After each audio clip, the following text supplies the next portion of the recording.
who happen to be the present processors. I cannot therefore see how this can be imputed as a crime, or how any of the king's ministers can be blamed for his doing what the public has no concern in. For if the public be well and faithfully served, it has no business to ask by whom. I shall now advert to the third topic of accusation, the conduct of the war. I have already stated in what manner and under what circumstances hostilities commenced.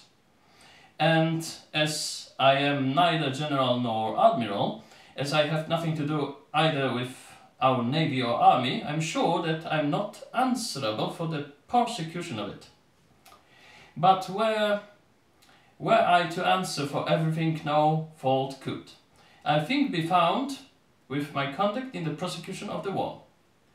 It has from the beginning been carried on with as much vigor and as great care of our trade as was consistent with our safety at home and with the circumstances we were at the beginning of the war. If our attacks upon the enemy were too long delayed, or if they have not been so vigorous or so frequent as they ought to have been, those only are to blame who have for many years been haranguing against standing armies. For without a sufficient number of regular troops in proportion to the number kept by our neighbours, I am sure we can neither defend ourselves nor offend our enemies. On the supposed miscarriages of the war, so unfairly stated and so unjustly imputed on me, to me, I could with great ease frame an incontrovertible defence, but I have trespassed so long on the time of the House, I shall now not weaken the effect of the forcible exculpation of so generally and disinterestedly advanced by the right honourable gentleman who so meritoriously presides at the Admiralty.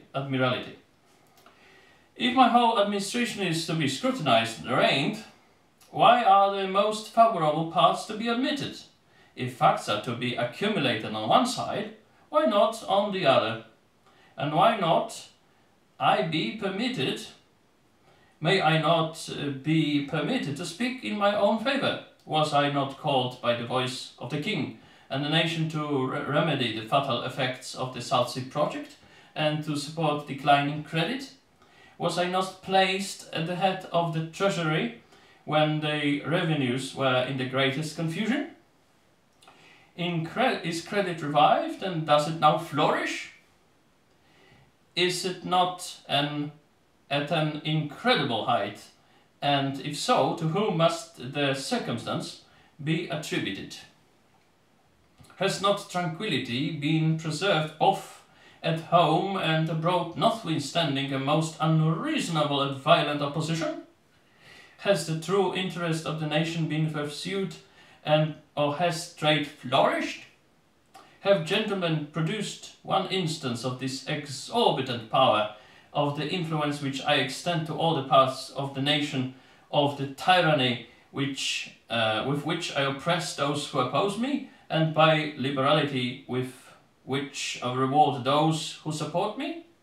But having first invested me with a kind of mock dignity and styled me as Prime Minister, they impute to me an unpardonable abuse of that chimerical authority which they only have created and conferred. If they are really persuaded that the army is annually established by me, that I have the sole disposal of posts and honours, that I employ this power in the destruction of liberty and the diminution of commerce, let me awaken them from that delusion. Let me expose to their view the real condition of the public will. Let me show them that the Crown has made no encroachments, that all supplies have been granted by Parliament, that all questions have been debated with the same freedom as before the fatal period in which my counsels are said to have been gained the ascendancy. An ascendancy from which they deduce the loss of trade, the approach of slavery, and the preponderance of prerogative and the extension of influence. But am I far from believing that they